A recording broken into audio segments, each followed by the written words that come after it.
This is football analysis, and I'm here with United. All right. You guys have confirmed that Erik Ten Hag is staying. Yeah. Yeah, of course we did. So, what can you say about him staying? Amidst of the trophies and everything, and the news was coming out saying they're about to sack him. A lot of things coming out, and now he's staying. Don't you think that is disrespectful in the first place? Yeah, it's disrespectful, but even at that, you have to understand that the source of the information about his sack was coming from Jacob Steinberg, a journalist who has had a history of telling lies. Yes, when I came here on the last listing, I was telling you that guy is a Chelsea journalist. He has no information about Man United matters. You get it? So, and he's a controversial journalist. Just a few days ago, he was talking about the match about England and Ireland and blaming Saka and the likes. So he's a silly individual. Nobody should trust his word. At least it has come out to play now that Ten Hag is staying and he's a liar. You understand? So that's that. And then it's a wonderful decision that Jacob, what's it called? I said Jacob. INEOS. INEOS has made to keep Ten Hag. You can't fire Ten Hag. Why? Somebody who has won you 2 trophies in 2 years. Not even Arteta has done that fast now, and they are giving him a new contract. How much more Manchester United that has not been a stable team like us now? Do you understand? So we should, in fact, not just give him a new contract. Follow his principle. Get the right team around him. Get the right structure. Go to the transfer market and make sure the right players are available for him. Do you understand? Not like the way we dealt with Anthony. Give me a player for 40 million, you drag the entire transfer, and then at the end of the day, you are signing for 100 million. No. Get him the right players on time. Do you understand? I want the players to be with Ten Hag for the preseason. If there are players that need to leave, let them go on time too. So that's it. All right. Concerning the people who are leaving, the likes of Varane, the likes of Casemiro, if needs to, and a lot of players who will go and some players who will come. Can you update us on the possible transfer target? Considering Luke Shaw too, a lot of things happening there, and no competition in Garnacho's wing with Rashford, because 2 of them are sitting just relaxing. So what can you say about all those wing that need people to come in and give them competition? Well, if you look at Manchester United, we are a very massive club in England. You get it? And if we finish 8th on the log, I think hair should roll. There are people who should get fired. The manager is actually lucky not to get fired. You get it? But since he has been given a new contract, he by himself should look at his player personnel. There are players that should not be there anymore. Players like Casemiro, the fitness is no longer there. I'm pretty sure that you cannot even milk out the desire out of Casemiro to do anything footballing wise again. You get it? So players like Casemiro, players like Luke Shaw, who you cannot depend on. Somebody who has been fit 2-3 months ago and refused to play for you. That tells you the type of mentality he has. Send him out of the team. Then Sancho, of course, who is a prodigal son. Don't let him around Carrington anymore. Send him out. He has been banished, so that's fine. The way we banished Ronaldo, we banished Sancho. You get it? Then you look at Mason Greenwood. Mason Greenwood is one of those players that, in fact, cost Ten Hag the right preparation into the new season. You get the body didn't deal with it properly. Glazers, they are not that footballing side. They are not a footballing family. Greenwood is not even supposed to be an issue into the new season. They gave it to Ten Hag to handle. Instead of allowing the man to just focus on football. So I want the beginning of this season to be different. Ten Hag, focus on footballing issues. Bereda, Ashworth, focus on off-field issues. Deal with it. Varane, out. Casemiro, out. Amrabat, out. What's it called? This man that is playing our, left back, out. Sure. Yes, out. Then you go to the goalkeeper department. Tom Hitton and Bayandi. If Ten Hag does not trust them enough to rotate them with Onana, sell them and get a good number 2. I was informed that Ten Hag didn't sanction Bayandi's transfer. Yes, he didn't sanction it.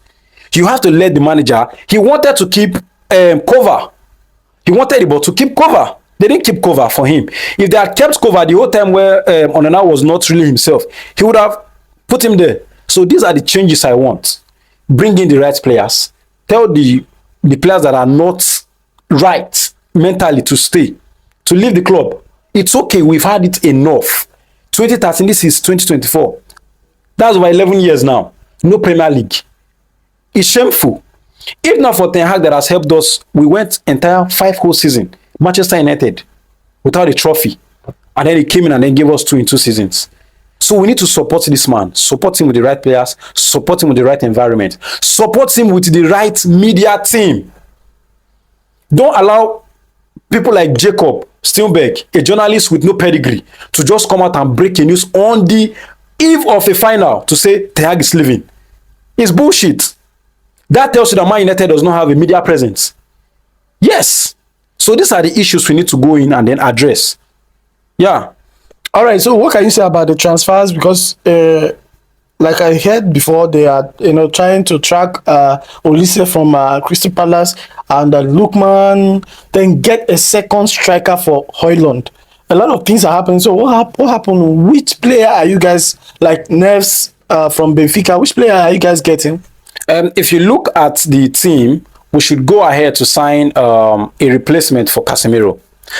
Get Højlund a proper number 9 that can help him. Then you also need to get yourself a good left back.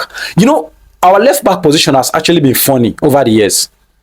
This guy from I think Porto, what's his name? Telles. Telles. Okay, Alex Telles. Telles. He came in, couldn't bench Luke Shaw. Luke Shaw has not been convincing. Do you understand? And then you look at this guy from Tottenham Hotspur, what's his name? Reguilon. Reguilon too came in and then he was just doing his thing. So we really need to go. We are looking ahead to sign Milos Kerkez from Bournemouth. And then if you see the way Bournemouth performed last season, you know there are quality players in that team. And Milos is one of those players. Go in there, get the guy. Stabilize the back four. That's where our problem came from. Get Todibo. We are going for Todibo. Get Todibo. I was really wanting us to sign Tosin that has gone to Chelsea now. You get, because he's a ball playing centre back. And we need a right-footed ball playing centre back since Varane is going. Martinez is very good with the ball. Tosin too, very good with the ball. And his height and everything complements Martinez's height. But since he has gone to Chelsea now, we should also find a player that profiles like that. And then get somebody that could go in and challenge Garnacho and Rashford for the left wing position. Somebody like Lookman is not a bad idea. You get it, but you need to question if he can do it at Manchester United. It's not Atlanta, neither is it Everton or Leicester. This is Manchester United. Even Ten Hag came in and said he didn't know the club was this big until he came inside. You understand? So these are the things we need to address in terms of transfers. All right. So looking at the trajectory, Manchester United was, in a way, going like this from the first season of Ten Hag winning the EFL Trophy, second season winning the FA Cup. Is that a signal that Manchester United is about to win the Premier League next season? Because that's the three major trophies in England right now. So they've won 2 in the first 2 seasons. Is that a sign that you guys are going for Premier League next season? Well, if you look at the Premier League, you see that Manchester City are exhausted. I don't think they'll be winning the league. There are a lot of issues that they are battling. They are in court trying to clear themselves from the 115 charges that the Premier League has laid on them.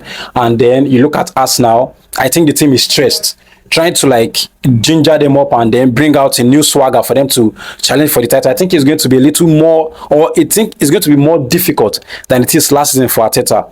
And then you look at Chelsea. Chelsea obviously are not a team that you can actually point at anything they will do in the coming season.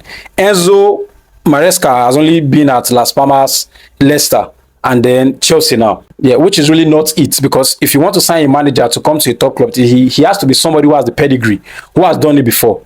Even Chelsea fans were questioning Pochettino because he's not the type of manager that wins you trophy. And then to go down and then pick Enzo, that tells you that if Ten Hag gets his team right, the competition in the Premier League is actually very thin now. And slots for Liverpool, a new manager into a new environment. So if Ten Hag can get the right thing in place, the right players and everything, the Premier League is not far from his reach. You think Manchester United will be able to clinch the Premier League next season? If Leicester from battling relegation can go ahead to win the Premier League, why not? I mean, we're just when we had the team in place, we won the FA Cup for just 1 game. So if we can get a good team in place for 38 games, what does that tell you? We are getting our hands on the Premier League medal. All right. So who do you think that will be suitable for the backup striker for Højlund? Really, I cannot really point at anybody right now because I don't want somebody who is in the same age grid as Højlund. And if you look at the entire market, We don't have those prolific old strikers again. You get it? So I'll prefer we go for either Kunha of Wolves. He's 26. So instead of him being the somebody who is going to like integrate or teach Højlund how to like be a better striker, he's going to be like a direct competition. You get, if he's having a direct competition, that is going to up his game. You get, so I'll prefer Kunha. Kunha is just perfect for that number 9 position for Man United next season. All right. So, is there any other thing you think you can contribute in saying that Manchester United should do to be able to get themselves together and be ready for the next season? Yeah, one important thing a club should do is get their preseason right. If you get your preseason right, the season is just there for you to achieve whatever it is you want to achieve. But most times it's not all about preseason. Sometimes preseason are rubbish and they will come, like Chelsea have done it one certain time. They lost almost 4 out of 6 of the matches they play in this preseason, and that was the year they won the Premier League last. That was 2015, I think, or 2016. You see, it's not about the result of the preseason games. It's about having the players that you want to use in camp. You understand? When the players are in camp, you understand, they know that, okay, this is who we are. This is how we want to function the coming season. So if you have them in camp, the result does not really matter. The manager can even use that poor results during the preseason as a what? As a drawing board to address his team going into the new season. Do you understand? So it's just, if you can get your players right, get the preseason right, perfect. All right, so this is the end of the show. Please, guys, if you're watching, keep watching and don't forget to follow us on all social media handles at Football Analysis, and also subscribe to our YouTube channel at Football Analysis 247, at Football Analysis 247. Thank you guys for watching and see you on the next one.